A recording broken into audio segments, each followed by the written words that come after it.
Good morning to all of you. स्वागत करता हूं आपका अपना यूट्यूब चैनल मैथ्स अड्डा सारन में। तो चलिए आज हम देखने वाले हैं simple harmonic motion. Simple harmonic motion यानी कि SHM। क्या देखने वाले हैं हम?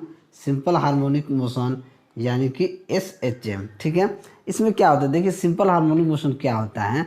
वैसी गति जहाँ त्वरण विस्थापन के समानुपाती होती है, लेकिन विस्थापन दिशा के त्वरण के ये होता है। ठीक है, देखिए इसमें हमको यही सब सारा चीज़ पढ़ना होता है कि acceleration is directly proportional to minus विस्थापन। ठीक है, यानी कि माइनस जो डिस्टेंस होता है। ठीक है, SHM करने वाले कण का वेग विस्थापन ग्राफ परवलयकार होता है। किस होता है? परवलयकार होता है। ठीक है, और अगर हम बात करें सरल लोलक की बात करें, अगर कोई लोलक है, ठीक है, मान लीजिए ये एक बिंदु पे लोलक है और ये इधर थोड़ा सा मूव करता है, फिर इधर भी मूव करता है, तो इसके मध्य बिंदु को क्या कहते हैं? मध्य बिंदु वह बिंदु होता है जहाँ से विस्थापन के हम लोग गणना करते हैं, या विस्थापन विस्थापन का मान यहाँ पे क्या होता है? शून्य होता है। अंत बिंदु ये भी हो सकता है और ये भी हो सकता है। तो अंत बिंदु क्या होता है कि वह बिंदु जहाँ पर विस्थापन का मान महत्तम होता है और वेग का मान शून्य होता है। प्रभावी लंबाई की अगर हम बात करें तो ये जो लटकी हुई लंबाई है यही प्रभावी लंबाई होती है। ठीक है, यानी लटकाए गए बिंदु से लटके हुए बिंदु के दरमियान, यहाँ पे जो द्रव्यमान के केंद्र के बीच की दूरी होती है वो होता है। अगर एम्पलीट्यूड यानी आयाम की बात करें तो मध्य बिंदु से अंत बिंदु के बीच के महत्तम विस्थापन को आयाम कहते हैं। ठीक है, एक इसमें रिस्टोरिंग फोर्स होता है जिसे प्रत्यानयन बल कहते हैं। वह बल जो वस्तु को पूर्वावस्था में यानी कि यहाँ से यहाँ ला के देता है। अगर यहाँ चला गया तो उसको ला के यहाँ दे देगा, यहाँ चला गया तो उसको यहाँ ला के देगा। इसे हम बोलते हैं रिस्टोरिंग फोर्स। जो वस्तु जहाँ पे रहता है उसको वहीं पे ला के छोड़ देता है। कुछ इंपॉर्टेंट चीज़ है, काइनेटिक एनर्जी बराबर हाफ mv², आप सभी पढ़े होंगे। ठीक है, और पोटेंशियल एनर्जी बराबर होता है mgh, ये आप सभी जानते हैं। ठीक है, इसमें एक और चीज़ है कि पीरियोडिक मोशन जो होता है, आवर्त गति जो होता है, उसके भी बारे में हम थोड़ा जान लेते हैं। वह गति जो निश्चित समय अंतराल में बार बार दोहराई जाती हो। एक समय अंतराल में देखिए, अगर ये पेंडुलम लटका हुआ है, ठीक है, मान लीजिए इस पे लटका हुआ है, तो ये बार बार आएगा, यानी जो बार बार दोहराई जाती है उसी को हम क्या कहते हैं? निश्चित समय अंतराल में बार बार दोहराई जाती है, वही आवर्त गति होती है। अब मान लीजिए झूला पे कोई आदमी बैठा है तो ऐसे झूलेगा, इधर जाएगा इधर जाएगा, तो झूला की गति भी पेंडुलम आवर्त गति के एग्जाम्पल है। घड़ी की सुई की बात करें तो घड़ी की सुई भी एक दिशा से चारों तरफ घूमते रहती है, तो वो भी ये है आवर्त गति के। पेंडुलम भी यही है। अगर सभी सरल आवर्त गति है, लेकिन सभी आवर्त गति सरल आवर्त गति नहीं, इस चीज़ को आपको ध्यान में रखना है। आवर्त काल की बात करें तो आवर्त काल क्या होता है, यानी कि टाइम पीरियड क्या होता है कि एक दोलन पूरा करने में लगा समय को हम लोग आवर्त काल कहते हैं। ठीक है, अगर आवर्त काल का ऐसे मात्रक क्या होता है? सेकेंड होता है और बीमा टी होता है। इस चीज़ को भी आप ध्यान में रखेंगे। चलिए, अगर आवृत्ति की बात करें यानी कि फ्रीक्वेंसी की, तो n बराबर क्या होता है? 1/t होता है। यानी कि आवृत्ति क्या होता है? 1/, आवर्त काल होता है। आवृत्ति का अगर ऐसे ही मात्रक पूछें तो ये होता है सेकेंड, 1/सेकेंड या सेकेंड के पावर s⁻⁻1 हर्ट्ज कह सकते हैं। ठीक है, अब बात करते हैं सरल लोलक की। सरल लोलक अगर m द्रव्यमान के, मान लीजिए ये एक लोलक यहाँ पे लटका हुआ है जिसका द्रव्यमान m है, ये जो डिस्टेंस होता है वो लंबाई l होता है। अगर m द्रव्यमान के पिंड को l लंबाई के धागे से लटकाया जाता है तो दोलन के फलस्वरूप अगर आवर्त काल पूछेगा तो हमको t बराबर 2π√L/g फार्मूला लगाना होता है। ये बहुत इंपॉर्टेंट फार्मूला है। ठीक है, तो इसको लगाना होता है। देखिए, आवर्त काल का जो मान होता है वो द्रव्यमान पर यानी कि इसके मास पर निर्भर नहीं करता है। ठीक है, गोला के प्राकृतिक और विस्थापन पर भी, यानी इसके विस्थापन पर भी और प्रकृति पर निर्भर नहीं करता है। ठीक है, इस चीज़ को आप ध्यान में रखेंगे। द्रव्यमान, एक और चीज़ यहाँ पे एक इम्पोर्टेंट है। अगर आवर्त काल की बात की जाए तो पारा के आवर्त काल पानी के आवर्त काल के बराबर होता है। प्रभावी अगर लंबाई होता है तो L आधा भरा हो, और ये सारी पानी की चीज़ है वो हम बाद में देख लेंगे। ठीक है, एक और चीज़ है कि अगर कोई स्प्रिंग वाले लोलक का आवर्त काल अगर मान लिया जाए कि है, ठीक है, जिसका नियतांक k है तथा लटका हुआ पिंड का द्रव्यमान m है तो उसका आवर्तकाल क्या होगा। ठीक है, उसका आवर्तकाल हो जाएगा 2π√m/k। यहाँ पे 2π√m/k हो जाएगा। ठीक है, तो स्प्रिंग का लोलक भी आवर्तकाल पर निर्भर नहीं करता है, इस चीज़ को भी ध्यान में रखना है। ठीक है, तो चलिए आते हैं हम सीधे प्रश्न पे। ठीक है, इससे रिलेटेड जो है SHM से यानी कि सिंपल हार्मोनिक मोशन से कुछ न्यूमेरिकल क्वेश्चन भी पूछे जाते हैं, उसको भी हम देख लेंगे और इसका PDF मैं अपने टेलीग्राम चैनल पे आप सभी को दे दूंगा।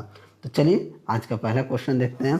पहला क्वेश्चन हमारे पास क्या दिया हुआ है कि SHM से गुजरने वाले कण के लिए वेग को विस्थापन के मुकाबले में आलेखित किया जाता है, वक्र होगा, वो एक परवलय होता है। क्या होता है?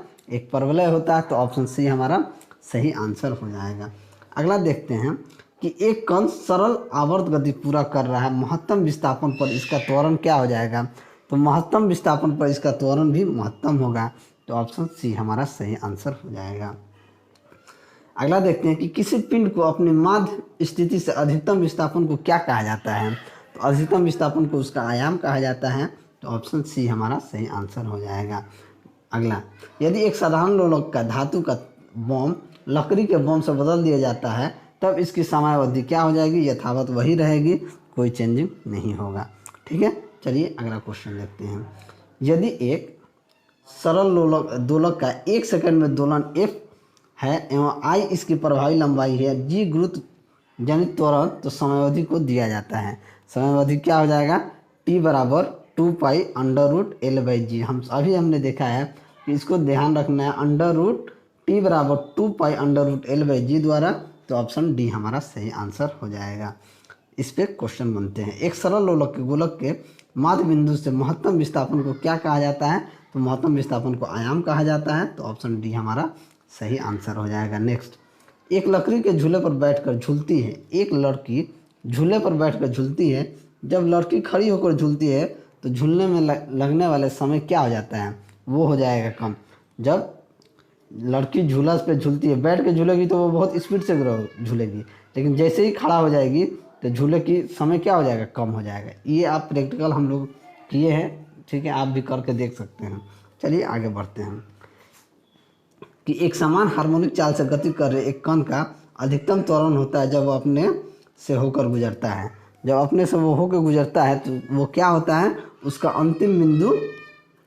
तो ऑप्शन डी हमारा सही आंसर हो जाएगा। ठीक है, अगला, एक लड़की झूले में खड़ी है। जब वह बैठ जाती है तो झूले का आवर्तकाल क्या हो जाएगा, आवर्तकाल बढ़ जाएगा। क्या हो जाएगा, खड़ा होगी तो घट जाएगा और बैठ जाएगी तो बढ़ जाएगा। नेक्स्ट, दोलन करते समय लोलक के गोलक का वेग शून्य होता है। लोलक का गोले का वेग शून्य होता है क्योंकि दोनों का जो महत्तम विस्थापन बिंदु पर होता है। तो ऑप्शन बी हमारा सही आंसर हो जाएगा। सरल लोलक के आवर्तकाल टी और गुरुत्वीय त्वरण जी के संबंध क्या होता है। तो इसके बीच का संबंध क्या होता है, अगर देखिए टी बराबर 2π√L/g होता है। ठीक है, अगर 2π को हम हटा दिए, गुरुत्वीय त्वरण को हम अगर इसका स्क्वायर करेंगे तो ये क्या हो जाएगा, T² बराबर L/g हो जाएगा। तो ये क्या हो जाएगा, T is directly proportional to 1/g। तो ऑप्शन बी हमारा सही आंसर हो जाएगा। चलिए आगे बढ़ते हैं।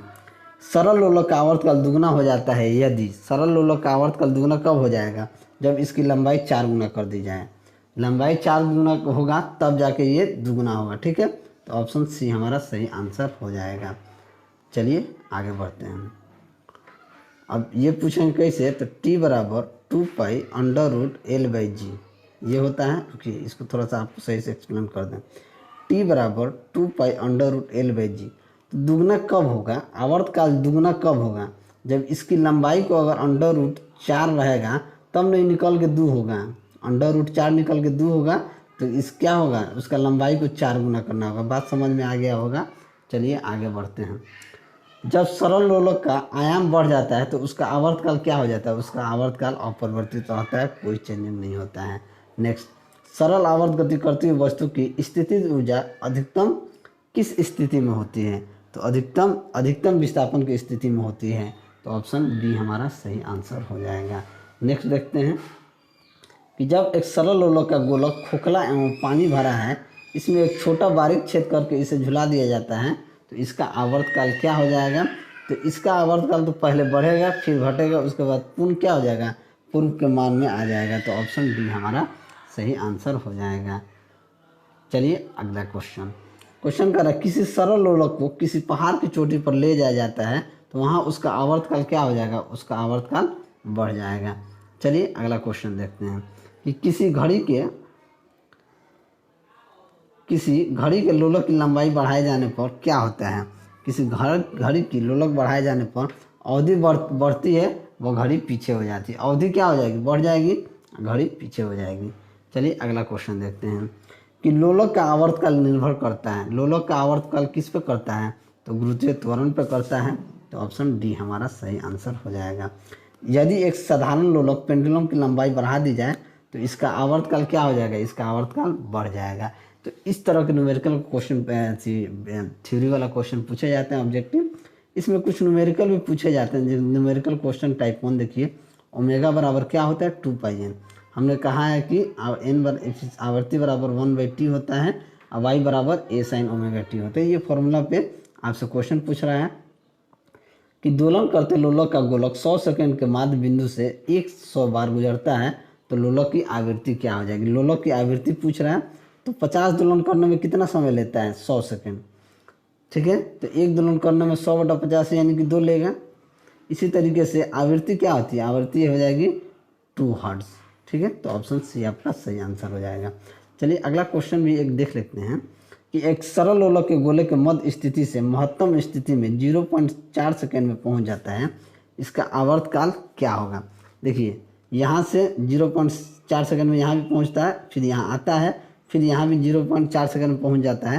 तो आवर्तकाल क्या हो जाता है, आवर्तकाल क्या हो जाएगा, इस कितना बार में पहुँचता है, तो 0.4 × 4 हो जाएगा, यानी कि 1.6 सेकेंड हमारा आंसर हो जाएगा। तो ऑप्शन ए हमारा सही आंसर हो जाएगा।